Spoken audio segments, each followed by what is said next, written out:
السلام علیکم ورحمۃ اللہ وبرکاتہ۔ رب اشرح لی صدری ویسر لی امری واحلل عقدۃ من لسانی یفقہوا قولی۔ اللہم فقہنا فی الدین، اللہم انی اسألک علما نافعا وعملا متقبلا ورزقا طیبا۔ دیکھتے ہیں آیت نمبر 9 سے۔ بسم اللہ الرحمن الرحیم۔ یا ایہا النبی، اے نبی، جاہد الکفار، آپ جہاد کیجئے کفار سے، والمنافقین، اور منافقوں سے، وغلظ علیہم، اور سختی کیجئے۔ آپ صلی اللہ علیہ وآلہ وسلم کی طبیعت کے اندر جو شفقت اور رحم کا مادہ تھا نا، تو اللہ تعالیٰ نے فرمایا نہیں اے نبی، یہ جو کافر اور منافقین ہیں ان سے جہاد کریں، ان پر سختی کیجئے۔ منافقین کو دین کے اوپر چلنے پر اور کافروں کو اسلام کی طرف لانے کے لیے۔ تو کیا دونوں کے ساتھ ایک ہی طرح کا جہاد ہوگا؟ نہیں، کافروں کے ساتھ ڈیفرنٹ جہاد ہوگا، منافقین کے ساتھ تو قتال ہے ہی نہیں نا۔ اس سے یہاں پر یہ بھی پتہ چلتا ہے کہ جہاد کا معنی صرف قتال نہیں ہے جیسے ہمارے لوگ سمجھتے ہیں۔ میں نے آپ کو ڈیٹیل میں بتایا تھا کہ جہاد کیا چیز ہوتی ہے۔ اگر قتال معنی ہی ہوتا تو آپ صلی اللہ علیہ وآلہ وسلم نے ساری زندگی میں منافقین سے قتال کیا ہی نہیں، کبھی نہیں کیا، بلکہ آپ صلی اللہ علیہ وآلہ وسلم نے تو عبداللہ بن ابی کی نماز جنازہ بھی پڑھائی تھی۔ تو تلوار اٹھا کر لڑنا صرف یہ جہاد نہیں ہے، جہاد کوشش کو کہتے ہیں، جدوجہد کو کہتے ہیں۔ تو آپ صلی اللہ علیہ وآلہ وسلم کی طبیعت میں جو نرمی تھی تو کہا نہیں آپ سختی کریں ان پر، کہ فرائض یہ پورے کریں، اللہ تعالیٰ کے حکموں کو نہ توڑیں۔ یہ وَمَأْوَاهُمْ جہنم، ٹھکانہ ان کا جہنم ہے، منافقین کا اور کافروں کا، وَبِئْسَ الْمَصِيرُ، اور کتنا برا ٹھکانہ ہے، بدترین ٹھکانہ ہے۔ اب آگے اللہ تعالیٰ نے مثال دی ہے دو عورتوں کی، جس سے بتایا گیا کہ ان جیسے نہ ہو جانا، اور کافروں کو خاص طور پر یہ مثال دی گئی کہ کوئی بھی کافر، کوئی بھی اس زوم میں نہ رہے کہ وہ کسی کا رشتہ دار ہے تو قیامت کے دن وہ کوئی اس کو فائدہ پہنچا دے گا، پار ہو جائے گا وہ، نہیں، ایسا نہیں ہوگا۔ یہاں پر دو عورتوں کی مثال دی گئی جو ورسٹ عورتیں ہیں، اور پھر آگے دو عورتوں کا اور بتایا گیا جو بیسٹ ہیں۔ ضرب اللہ مثلا للذین کفروا، بیان کی ہے اللہ تعالیٰ نے ایک مثال ان لوگوں کے لیے جنہوں نے کفر کیا۔ امرأۃ نوح و امرأۃ لوط، نوح علیہ السلام کی بیوی اور لوط علیہ السلام کی بیوی۔ یہ بیویاں کن کی ہیں؟ سب سے زیادہ دو نیک لوگوں کی۔ انبیاء سے بہترین تو کوئی نہیں ہوتا نا۔ ان عورتوں کی مثال دیکھ کر بندہ سمجھ جائے کہ اتنے بڑے پیغمبروں کے گھروں میں بھی اتنی ورسٹ عورتیں ہو سکتی ہیں۔ لوط علیہ السلام کی جو بیوی تھیں، جو بھی مرد ان کے گھر کوئی مہمان آتے اس کی اطلاع اپنی قوم کو دیتی تھی کہ یہ مرد مہمان ہمارے گھر آئے ہیں تو ان کے ساتھ بدکاری کرنے کے لیے آ جاؤ۔ اور نوح علیہ السلام کی بیوی لوگوں کو کہتی تھی نوح پاگل ہے، دیوانہ ہے، دیکھو کشتی بنا رہا ہے، دیوانہ ہے، اس کی بات نہ سننا۔ كانتا تحت عبدین من عبادنا صالحین، وہ تھی دونوں ماتحت، انڈر ہمارے دو صالح بندوں کی، یعنی ہمارے نیک بندوں کی بیویاں تھیں وہ۔ دو انبیاء کے گھروں میں رہنے والی عورتیں ایسی بھی ہو سکتی ہیں۔ فخانتاہما، ان دونوں نے خیانت کی تھی۔ خیانت کا معنی یہاں پر نافرمانی، منافقت، اوپر سے تو اپنے ہسبینڈس کی دعوت کو قبول کر لیا تھا انہوں نے، مگر اندر خیانت تھی۔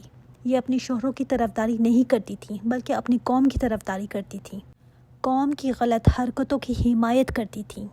لوط علیہ السلام کی بیوی غلط کاموں میں قوم کا ساتھ دیتی تھی، اور نوح علیہ السلام کی بیوی جو مشرک قوم تھی اس قوم کی طرفداری کرتی تھی، مطلب پھر ان کا ایمان کیا ہوگا۔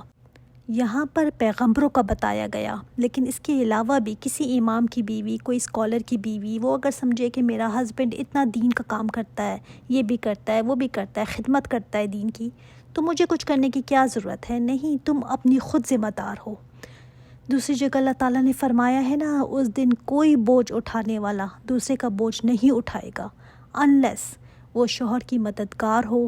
اگر آدمی بیزی ہے دین کے کاموں میں تو اپنے حقوق میں سے کچھ کمی کر دے کہ چلو یہ اللہ کی دین کی خاطر کام کر رہا ہے، تو اس پر پھر اس کو بھی اجر ملے گا۔ اسی طرح کوئی عورت اگر پڑھتی ہے یا پڑھاتی ہے یا کوئی خدمت کرتی ہے دین کے کام کی، اور ہسبینڈ اس کے ساتھ معاونت کرے کہ نہیں تم دیکھو دین کو ٹائم دے رہی ہو اور خوش دلی سے اس کو سپورٹ کرے تو اس آدمی کو بھی پھر اجر ملے گا۔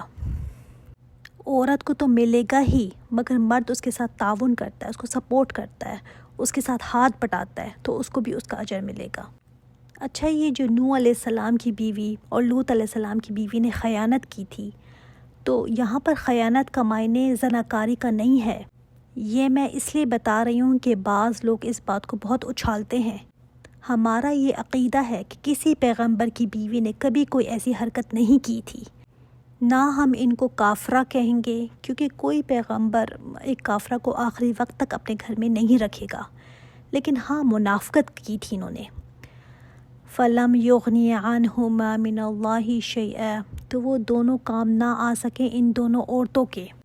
کون دونوں؟ یہ دونوں پیغمبر کام نہ آ سکے اپنی بیویوں کے۔ اللہ کے ہاں وہ پیغمبر اپنی بیویوں کو نہیں بچا سکیں گے۔ وَقِيلَ ادْخُلَا النَّارَ مَعَ الدَّاخِلِينَ، اور کہہ دیا گیا ان دونوں عورتوں سے داخل ہو جاؤ آگ میں، داخل ہونے والوں کے ساتھ۔ ابھی تو قیامت آئی نہیں، کیسے داخل ہو جاؤ؟ یعنی قبر کے اندر ہی آگ کا عذاب ان کو شروع ہو گیا ہے۔ اس سے قبر کا عذاب ثابت ہوتا ہے، جب انسان مرتا ہے نا تو یا تو عذاب شروع ہو جاتا ہے یا جنت کے باغ کا دروازہ اس کے لیے کھول دیا جاتا ہے۔ آپ صلی اللہ علیہ وآلہ وسلم نے فرمایا نا، قبر جہنم کا گھڑا بھی بن سکتا ہے، جنت کا باغ بھی بن سکتا ہے۔ ان کے لیے ان کی قبر جہنم کا گھڑا بن گئی۔ کیا کام آیا ان کو ان کی کمپینین شپ نے؟ اس لیے کوئی یہ نہ کہے کہ میرے گھر کا ماحول ایسا ہے، کیا کروں۔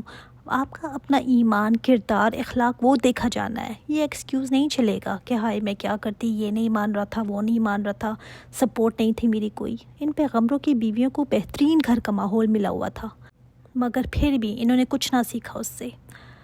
اب آگے بات آ رہی ہے کہ کسی کو برا ترین ماحول ملا ہونا تو اس میں بھی عورت کیسے سیدھا رکھتی ہے اپنے آپ کو۔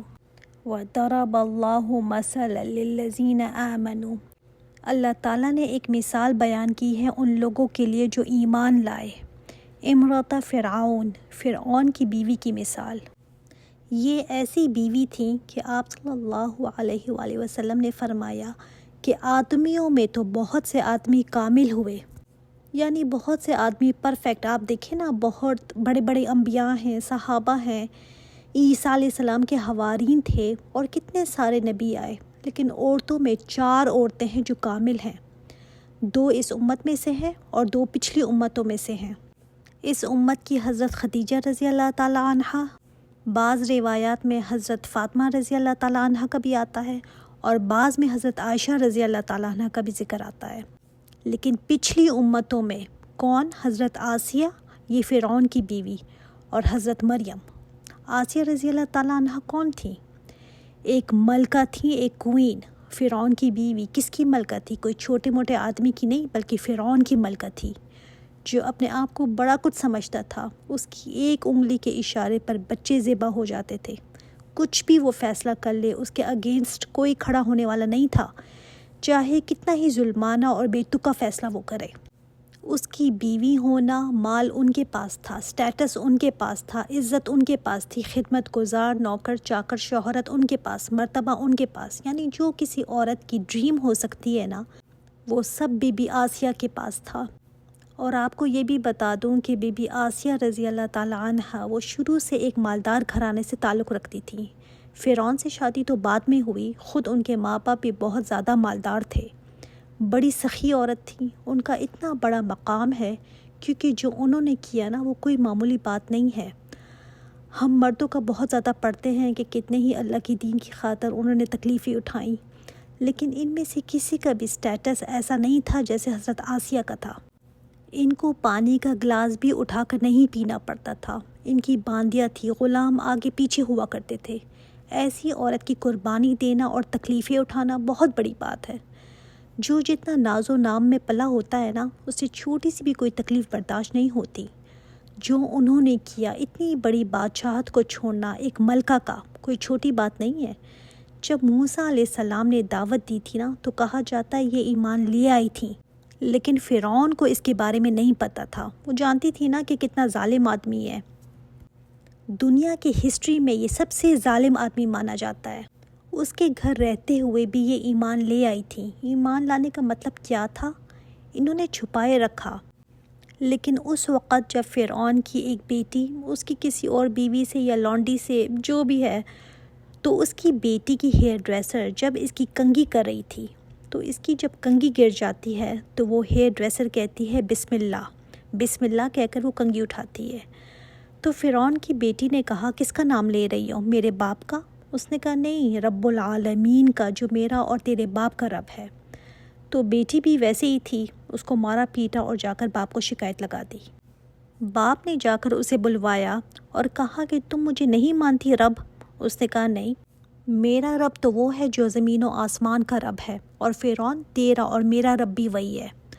تو فرعون نے اس کو اور اس کے 5 بچے تھے ان کو بلوایا اور ایک دیگ منگوائی جس کے اندر تیل کو کھلوایا۔ تیل جب بوائلنگ ہوا تو پہلے بچے کو پکڑا اور کہا بتا اب کس کو رب مانتی ہے تو؟ مجھے رب مانتی ہے یا نہیں؟ اس نے کہا رب تو وہی ہے۔ بچے کو اس نے کھولتے ہوئے آئل میں ڈال دیا، فوراً اس کا گوشت پوشت الگ ہو گیا۔ کوئی یہ منظر دیکھے بھی نہ تو تصور بھی نہیں کر سکتا۔